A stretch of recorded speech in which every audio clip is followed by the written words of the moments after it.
Hello, हाय Gary, बोल. शनाया, मला Gary म्हणू नकोस, किती वेळा सांगितलंय मी तुला. आणि या असल्या स्माइलीज पाठवून काही फरक पडणार नाही.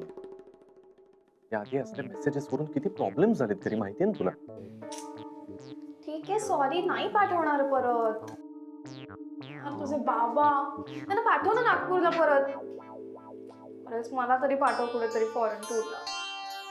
लिसन बच्चा, नाही नाही, मला काही नाही ऐकायचं. तू एक काम कर, तू काहीतरी छान अशी ट्रिप बुक कर आणि मग ते तिकीट्स मला मेल कर. अगं पण ते कसं शक्य आहे ना. गॅरी प्लीज ना, असं नको करू ना. तू बघा, आता मी एकदा आले होते घरी, मी आता घाबरणार नाही. मी येईन घरी मग परत. असं नको करू. तू बुक कर तिकीट. ओके ओके ओके, मी बघतो ना. हा, मी बघतो बच्चा, डोंट वरी. पण तू घरी येऊ नकोस. ओके ओके, ठीक आहे, बाय.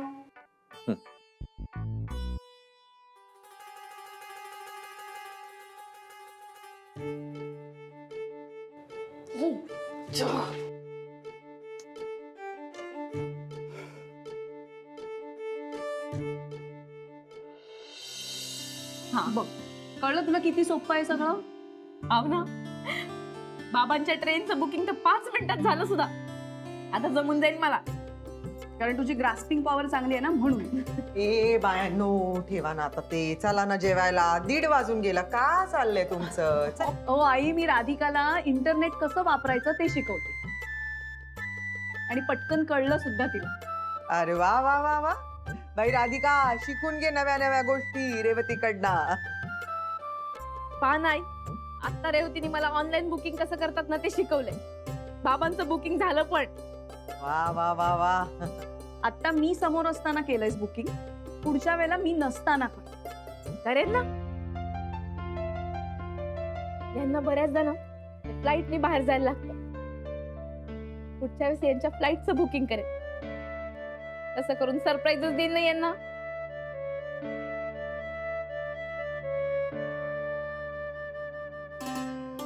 या हे घ्या ना. हे घ्या.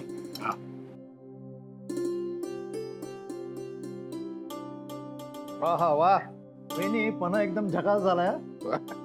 हो ना, राधिकाने केलंय. हा मग काय प्रश्नच नाही. आणि राधिकाच्या हाताला जी चव आहे ना, त्याला तोड नाही. मग आमची राधिका आहेत हुशार. हा, पण तुम्ही काहीतरी म्हणत होतात, काय बरं? हो, मी आणि सौ काश्मीरला चाललोय फिरायला. अरे वा, मजा आहे. हा, वा वा वा. नानासाहेब, तुम्ही पण चला हे सांगायला आलोय. आम्ही आणि काश्मीरला? हो, मग त्यात काय झालं? आपण चौघही जाऊया ना. जरा 4-8 दिवस बाहेर जाऊ, बरं वाटेल. काय आलोच तो, इच्छाही खूप आहे, पण काय घरातलं पण सगळं बघावं लागतं. नाना, एक विचारू? हो, विचार. नाही म्हणजे राधिका आपलीच आहे, पण तिने तुमचे घेतलेले पैसे परत केले का?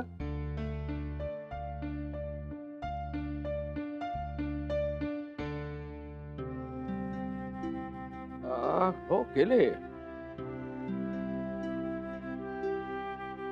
पण कसं आहे, मध्ये समिताचा जॉबही गेला. त्यात पंकजला सुद्धा त्याच्या ऑफिसमध्ये काही काही प्रॉब्लेम सुरू होते. सारखं त्याला कुठे ना कुठे पाठवायचं.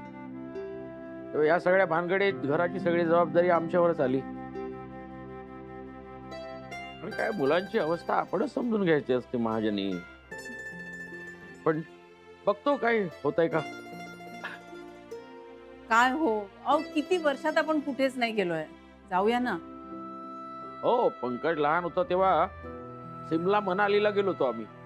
एकदा दिल्ली फिरलो होतो. पंकज लहान असताना किती वर्ष झाली त्या गोष्टीला. आता काय ना, आमची धाव आपली मुंबई ते चिपळूण, चिपळूण ते मुंबई, बस. अहो, म्हणूनच म्हणते, चला जरा. आजच यांनी पेपरमध्ये जाहिरात वाचली आणि ठरवून टाकलं. पेपरात जाहिरात आली आहे? हो, रोजच असते एखाद्या ट्रॅव्हल कंपनीची जाहिरात. हा घ्या पेपर. काय काय पॅकेज काय? 6 दिवसांसाठी आणि 8 दिवसांसाठी 50,000 रुपये. प्रवास सगळा रेल्वेनी आणि बसने, अर्थात विमानाने जर गेलो तर जास्त लागतील. अहो नाना तुम्हीच बघा ना, माझा चष्मा दुरुस्तीला दिलाय ना. अहो नंबर वाढलाय ना, पण आज मिळेल. अहो आणि आयटेनरी पण सुटसुटीत आहे, कसली दगदग नाही, काही नाही. मग हे काश्मीर फक्त चित्रपटातच पाहिलं होतं, खरं कधीच नाही. हो ना, मग चला सिनियर सिटीजन्स टूरला जाऊया, मजा करूयात.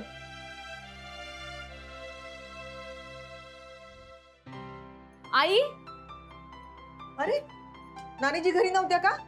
लवकर परत आलीस, डबा पण परत आणला? आई त्या घरीच होत्या, पण त्याचं असं झालं का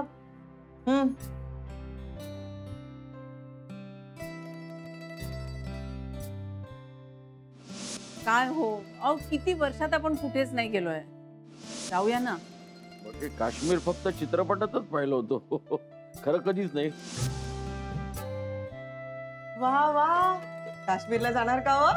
आई बाई मलाही खूप वाटते काश्मीरला जावं, तो नजारा पाहावा. पण आम्ही नाही बी गेलो कुठेच फिरायला. आई मग तुम्ही आणि बाबा पण जाता का? एवढाच तुम्हाला चेंज? मी आणि हे राहू दे ना. ये ना, आपल्या कामापासून फुरसत मिळेल तेव्हा जाऊ ना आम्ही कुठे बाहेर फिरायला. राहू दे ग बाई, तू नाना नानींचं काय करतेस ना ते पाहा अगोदर. आई ते बोलत होते ना, तेव्हाच माझ्या मनात विचार आला का आपण नाना नानींचे पैसे भरावे. खूप चांगला विचार आहे बाई, खरंच खूप चांगला विचार आहे राधिका. त्यांनी खूप केलं बरं तू यासाठी. त्याचे ऋण तू नाही फेडू शकणार, पण अशा पद्धतीनं त्याईनं तू आनंद तर देऊ शकतेस का नाही? आई मी बरोबर करून राहिले ना?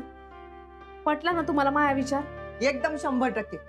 जा बाई जा, महाजन काकांना गाठ आणि त्याईनं सगळ्यात पहिल्यांदा सांग नाना नानींचे पैसे मी देते म्हणाव. बर, एकदा फक्त यांना विचारून घेते. हा आता बोलावं लागते, त्याला विचारू नको बरं काही. सांग स्पष्टपणे, घाबरायचं का त्यात? हे पाय राधिका, त्या कष्टाच्या पैशाचं तू का करायचं आणि का नाही हा निर्णय सर्वतोपरी तुझा आहे बरं. नाही आई तसं नाही. आणि तू काही वाईट तर नाही ना करून राहिली हं? राधिका, गुरुनं का केलं? ती परवानगी घेतली का? नाही ना. आणि तू तर नाना नानींना आनंद मिळावा यासाठी एवढं सगळं करतेस, मग ते काय वाईट आहे का? जा बाई जा, आधी महाजनी काकांना गाठ आणि त्याईनं विचार किती पैसे भरायचे ते. जा पळ. आई महाजनी काका आता लगेचच निघतील. मी सगळी माहिती घेते आणि पैसे लागलेच भरून टाकते. नाना नानींना सरप्राईजच देऊन देऊ ना आपण. आलीच.